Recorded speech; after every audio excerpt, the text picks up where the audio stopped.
La méiose. Méiose est un mécanisme très important puisqu'elle permet de passer d'une cellule diploïde à une cellule haploïde. Alors en fait, une cellule diploïde donnera 4 cellules haploïdes à la suite de la méiose. Mitose, méiose, deux mécanismes de division cellulaire très importants qui ont leurs différences. Bon. Nous allons voir ces différences au cours de deux cours numéro 4 et cours numéro 5 en première de spécialité. Alors commençons par ce cours numéro 4 où il va s'agir là surtout de l'observation microscopique des cellules en cours de méiose. Simplement une observation. Donc nous allons obtenir bien sûr des figures de méiose, mais nous n'allons pas tout de suite vraiment interpréter. Nous allons attendre le cours numéro 5 pour vraiment détailler chacune des étapes de la méiose et comparer bien entendu avec la mitose. Alors, donc observation microscopique de cellules en méiose. La méiose, c'est une division cellulaire qui va permettre, à partir d'une cellule diploïde, de former des cellules haploïdes, c'est-à-dire qui n'ont qu'un seul lot de chromosomes. Les cellules diploïdes ont bien sûr 2 lots de chromosomes. On dit par exemple une cellule est à 2 N chromosomes pour une cellule diploïde, tandis que pour une cellule haploïde, nous dirons une cellule à N chromosomes, et c'est le cas des gamètes, bien entendu. Donc comment cette méiose permet-elle de former des cellules haploïdes et en quoi est-ce qu'elle diffère de la mitose, mais de manière globale, hein. Je rappelle que nous allons détailler l'ensemble dans le cours numéro 5. Alors là, il va s'agir d'abord d'observer des cellules en méiose dans une étamine d'une plante. Alors on peut prendre n'importe quelle plante, il faut la choisir judicieusement évidemment. Il faut choisir la période évidemment, hein. On ne peut pas faire ça en hiver. Alors, ce sera l'ail des ours, Allium ursinum. Alors, il faut trouver une fleur d'ail des ours, hein, et nous allons essayer de comprendre les étapes de la dissection d'une fleur d'ail des ours. Donc, je vais vous détailler un petit peu cette manipulation, donc cette activité pratique. Alors, chez Allium ursinum, la formation du pollen, qui va correspondre à ce que l'on appelle quelque chose qui sera haploïde. Donc ce pollen se forme dans les étamines et la formation du pollen nécessite la réalisation d'une division cellulaire très importante que l'on appelle la méiose. La dissection d'une fleur en cours de formation, donc on parle là de bouton floral, va permettre d'observer les étapes de ce phénomène, donc correspondant à la méiose. Alors, essayons de détailler le protocole expérimental.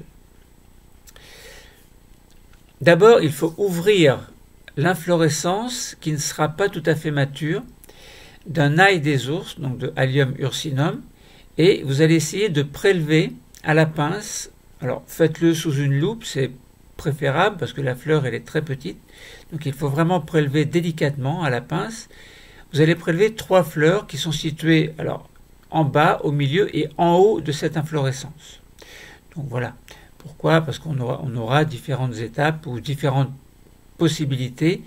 En tout cas, nous allons essayer de mieux voir ou essayer de repérer directement les fleurs qui sont situées à 3 niveaux, essayer de repérer cette méiose. Donc on a plus de chances de réussir en prélevant à différents endroits. Et puis on les pose sur une lame de verre. Alors, vous les posez simplement sur la lame. Vous utilisez toujours la loupe binoculaire, hein, c'est beaucoup plus facile, sinon il faut avoir de très bons yeux.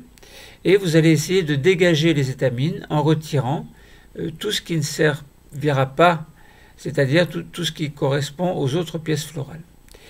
Les anthères, vous devez les voir, mais de manière translucide.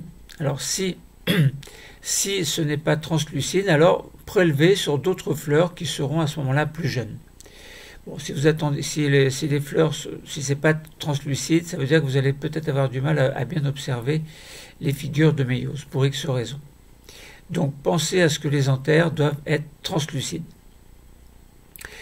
Alors, vous allez sectionner, alors il y a 2 façons, longitudinale ou transversale, et bien là vous allez sectionner transversalement ces étamines.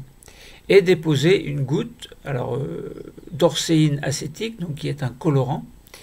Donc une seule goutte va suffire, hein, bon, pas trop concentré si possible, et vous allez laisser agir un petit peu, alors une dizaine de minutes, hein, comptez une dizaine de minutes, puis ensuite vous prenez votre bouchon de liège et vous écrasez délicatement en appuyant un petit peu au-dessus de la lamelle. Alors attention, parce que la lamelle est très fragile, elle casse facilement.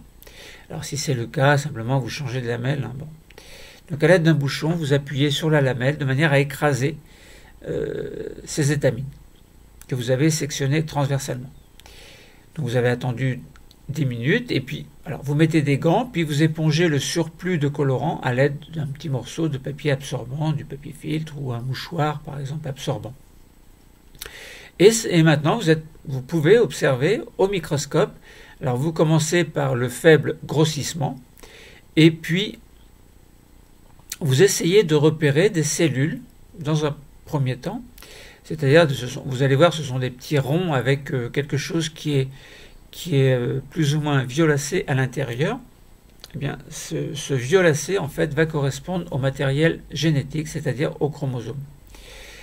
Donc, vous essayez de repérer, au niveau de ces cellules, non seulement la cellule en elle-même, mais également, il faut repérer des chromosomes visibles. Donc, essayez de repérer ces chromosomes.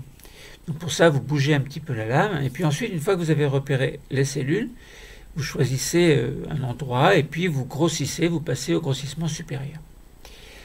Donc là, vous allez voir des cellules en méiose dans cette étamine d'ail des ours que vous avez observé au microscope optique, et après avoir coloré à l'orcéine acétique qui met vraiment en évidence, qui met très bien en évidence les chromosomes. Donc là, vous allez voir différentes cellules, du violet rougeâtre à l'intérieur, et vous allez voir plus ou moins des formes visibles qui seront des chromosomes. Alors nous n'allons pas chercher à interpréter ces formes, mais on voit bien que quelquefois ça ressemble un petit peu aux étapes que l'on avait trouvées dans la mitose, prophase, métaphase, anaphase, télophase. Ça ressemble un petit peu. Mais nous n'allons pas nous engager dans l'interprétation. Pourquoi ? Parce que mitose, méiose sont deux mécanismes différents. Et si je vous dis tout de suite par rapport au manuel que vous avez devant vous, hein, j'utilise un manuel spécial, hein, pour des raisons de droit d'auteur, je ne peux pas donner le nom, mais je m'inspire de ce manuel et si vous l'avez devant vos yeux, vous allez voir que vous allez reconnaître des chromosomes, mais on va se garder d'interpréter pour l'instant. Alors, mais on peut tout de même dire que, bon, maintenant, si vous regardez le déroulement de la mitose à partir d'un document qui vous est proposé, on va pouvoir dire que, et vous allez essayer de retrouver à travers ces quelques photographies prises à partir d'un microscope, hein, vous allez essayer de retrouver les étapes que je vais vous dire. Donc il y aura toujours prophase, métaphase, anaphase, télophase, mais il y aura deux divisions cellulaires. Donc vous aurez une prophase 1. Pourquoi ? Parce que c'est la prophase qui aura lieu à la première division. On verra qu'il y aura une prophase numéro 2. Donc une prophase 1. Il y aura une métaphase 1, une anaphase 1, une télophase 1. Puis nous passerons à la deuxième division. Alors on peut juste dire qu'au cours de cette à l'issue de cette première division, que l'on appellera division réductionnelle, eh bien en fait les paires de chromosomes homologues vont se séparer. Et ce sera là une différence très importante par rapport à la mitose, où au cours de la mitose, au cours de l'anaphase, il n'y a pas d'anaphase 1 ou 2, c'est directement l'anaphase. Il n'y en a qu'une au cours de la mitose, attention. Eh bien les chromatides des chromosomes homologues vont se séparer. Alors que là, à l'issue de la première division réductionnelle de la méiose, les chromosomes homologues vont se séparer. C'est pour ça que l'on parle de réductionnel. Ça veut dire que l'on va diminuer la quantité d'ADN. Donc on passera de 2N à N quantité d'ADN. Bon, on verra, c'est compliqué. Enfin, c'est compliqué, c'est pas compliqué, mais bon. Et puis, au cours de la deuxième division, que l'on appellera équationnelle, eh bien le mécanisme ressemble à ce qui se passe dans la mitose, c'est-à-dire qu'on aura nos 4 phases, prophase, métaphase, anaphase, télophase, mais on donnera pour chacune de ces étapes le numéro 2. Et on verra qu'au cours de l'anaphase, ce sont les chromatides des chromosomes qui vont se séparer. Bon, voilà, donc là ce sera une différence très importante. Donc si vous regardez dans le document numéro 2 du manuel, eh bien vous allez voir qu'on a une espèce de masse violacée qui correspondra à l'étape qui sera un petit peu avant la prophase 1. En fait, on peut voir ensuite un début d'individualisation des chromosomes, mais qu'on nous représente ici sur un plan équatorial qui correspondrait à la métaphase 1. Bon, et ensuite, on voit quelque chose qui ressemble à l'anaphase, qui sera l'anaphase 1, puis la télophase 1, où là, les 2 cellules filles vont se former, et chacune des 2 cellules filles va entrer à nouveau en division, en deuxième division de méiose, donc division équationnelle, et on retrouvera là, donc on a l'impression de discerner un petit peu ici la prophase, où les chromosomes sont bien individuels, mais les chromosomes homologues ne sont plus ensemble, hein, les chromosomes homologues se sont séparés. Et puis, on discerne, on imagine une anaphase, puis enfin une télophase, où là on obtiendra bien 4 cellules haploïdes. Attention, 4 cellules haploïdes. Bon. Donc voilà, hein, nous avons essayé de comprendre, de voir en quoi consistait la méiose, mais selon une première explication, nous allons détailler dans le cours numéro 5. Nous avons bien observé des cellules en méiose. Nous avons essayé, ou nous avons pu essayer de placer dans l'ordre chronologique ce que nous avons observé en se référant au document numéro 2. Donc, comparer la méiose au phénomène de mitose précédemment étudié, nous en avons parlé un petit peu, hein, et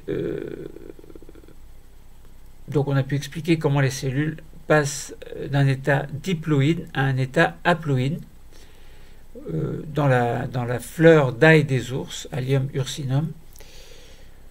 Bon, voilà, donc observation microscopique de cellules en méiose. Comment la méiose permet-elle de former des cellules haploïdes et en quoi diffère-t-elle de la méiose? C'était une première explication. Maintenant, je vous donne rendez-vous pour mieux comprendre dans le cours numéro 5. Voilà, le cours est terminé. Merci.